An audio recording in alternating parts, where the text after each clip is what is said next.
Ya vimos entonces que la velocidad depende, la velocidad de una reacción va a depender de la concentración que utilicemos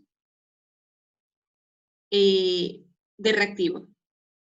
Va a depender del tiempo, ¿sí? Velocidad de reacción, variación de concentración en función del tiempo. Entonces, la velocidad va a depender de las concentraciones iniciales, va a depender del tiempo y de la temperatura. También sabemos que depende de la temperatura, pero no hemos hecho cuentas, digamos, de cómo depende con la temperatura. Pues bien, para esto vamos a utilizar la teoría de colisiones. La teoría de colisiones, que se la deben recordar de química general, creo. Si utilizamos el modelo de esferas rígidas, que es el más conocido, ¿sí? Imagínense que tienen varias moléculas en varias esferitas que corresponden a diferentes moléculas y las tienen dentro de un recipiente. Para que exista una colisión efectiva, deben chocar con una energía suficiente y en una orientación definida. Es decir, no toda colisión es efectiva. Efectiva me refiero a que no toda colisión me genera el producto que yo quiero, ¿sí? Esto es como la forma general de ver la teoría, pero esta sería como un ejemplo mucho más específico, ¿no? Yo tengo moléculas de yodo, tengo moléculas de hidrógeno, y si el choque es efectivo o eficaz, entonces ellas van a generar como producto yoduro de hidrógeno, ¿sí? O ácido hidroclórico. Mientras que, si estos choques no son eficaces, es decir, no vienen con la orientación y con la energía adecuada, entonces no se me va a generar el producto que yo quiero y las moléculas van a pasar como si nada. ¿Qué pasa? Que si nosotros tenemos moléculas de gas, por ejemplo, en un recipiente, y le damos temperatura, de alguna manera le aumentamos la temperatura de ese sistema, el choque entre partículas va a aumentar. Es decir, va a haber mayor probabilidad de que hayan más choques con energía y con orientación adecuada, ¿sí? Y eso es lo que me propone la ley de Arrhenius. Arrhenius ya lo conocemos de la ley de ácidos y bases, pero el señor Arrhenius también también hace su aporte en la teoría en cinética química, digamos, ¿sí? Dice que para reacciones elementales, la dependencia de la constante velocidad, que ya la veníamos viendo con la temperatura, viene definida, digamos, por esta ecuación que es la ley de Arrhenius. Y es que nosotros vimos que la velocidad dependía de la concentración y del tiempo, y en la expresión de la ley de velocidad había otra variable, ¿sí? que estábamos estudiando, que estábamos determinando, pero que se ve afectada entonces por la temperatura y es la constante de velocidad. A partir de esta expresión, entonces vamos a ver cómo depende la constante de velocidad con la temperatura.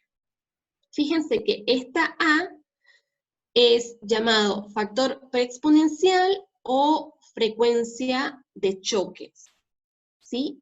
Y eso va multiplicado por una exponencial donde va incluida la energía de activación. La energía de activación es la energía necesaria para que el choque sea efectivo, para que dos moléculas me generen el producto que yo quiero. Y eso va dividido entre R, que es la constante de los gases, ¿sí? 8,314, y la temperatura que va en unidades de Kelvin. Tanto el factor preexponencial como la energía de activación se toman como constantes independientes de la temperatura, ¿sí? Entonces, aquí la temperatura únicamente me va a venir afectando es el valor de la velocidad, porque A y la energía son independientes de T y R es una constante. Gráficamente podemos ver cómo me afecta la temperatura, entonces la energía de activación, ¿sí? Cómo la temperatura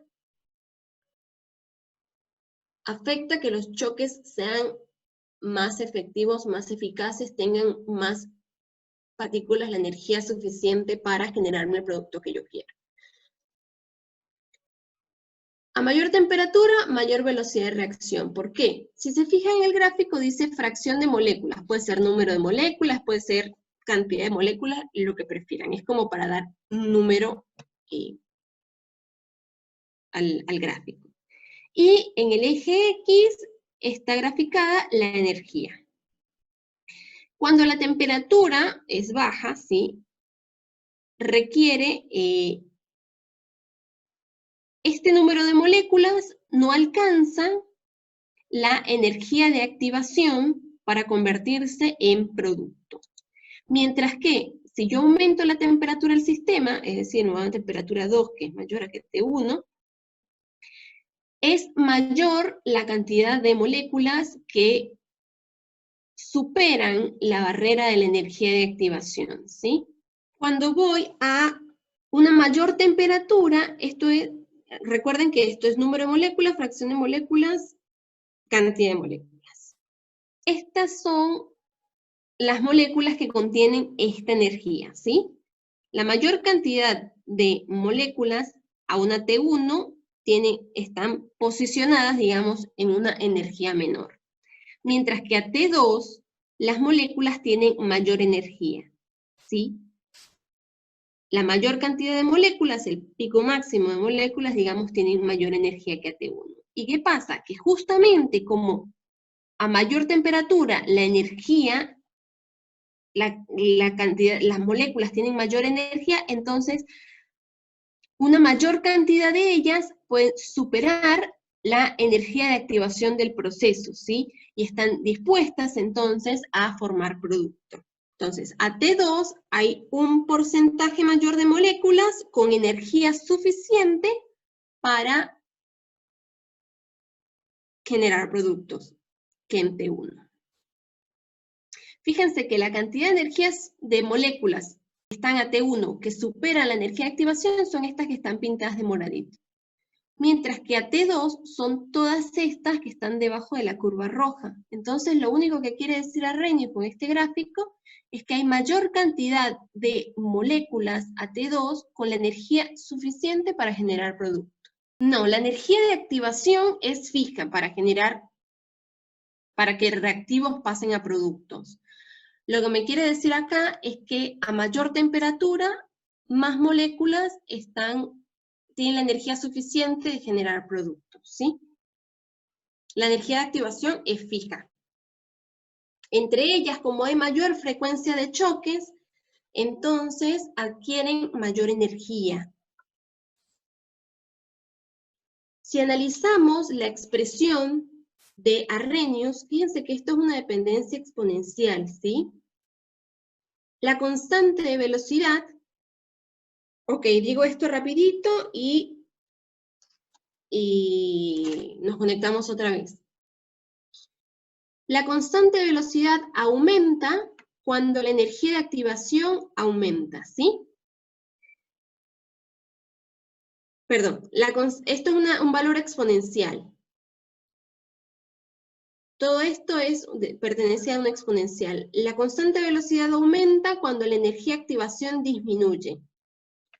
La constante de velocidad aumenta cuando la temperatura aumenta y cuando el factor preexponencial aumenta, ¿sí? Que era lo que estábamos viendo acá. Mayor frecuencia de choques, la constante aumenta, ¿sí? Estos son directamente proporcionales. Estos tienen una dependencia exponencial, la constante con la energía de activación. A menor energía de activación, mayor constante de velocidad, ¿sí? Porque si las partículas requieren menor energía para generar un producto, entonces su constante de velocidad va a ser mayor. Y al aumentar la temperatura, aumenta la frecuencia de choques, aumenta la energía entre partículas, ¿sí? Así que aumenta también la constante de velocidad. La cima, sí, como el punto máximo de estas curvas, es donde hay mayor cantidad de moléculas a una determinada energía, ¿sí? No es la energía de activación está graficada acá en líneas negras, que es la energía que deben superar esas moléculas para generar producto. Se fijan que esta expresión, al tener una exponencial, es como poco amigable ver cómo varía en realidad, cómo varía directamente, digamos, la constante en función de la temperatura, que era lo que queríamos analizar, ¿sí? Entonces, siempre hay una manera matemática de facilitar las cosas. Y en este caso, podemos linealizar esa expresión, ¿sí? Aplicando logaritmos. Esto es simple matemática. Si aplicamos logaritmos a ambos lados de la ecuación de la ley de Arrhenius, entonces, ordenando un poco, vamos a poder llegar a esta expresión que, si se fijan, tiene la pinta de una ecuación de una recta, ¿sí? Logaritmo de K es I, el logaritmo de A es B, que es el corte con el eje Y, 1 sobre T, que es realmente lo que nosotros queremos analizar, es la variación con la temperatura. Entonces, 1 sobre T sería mi X, y el negativo de la energía de activación sobre R sería mi pendiente. Haciendo esas cuentitas, llegamos a esta expresión, y si la graficamos, se vuelve una línea recta, ¿sí? Acá están todas las variables que están contenidas, y de esa manera, digamos, es muy fácil calcular la energía de activación. Los problemas, les digo esto simplemente porque está contenido así, de esa manera, en los problemas 12, 13, 14 y 15. Creo que es mucho más fácil ver esta expresión como una ecuación de una recta a ver su dependencia exponencial. Así que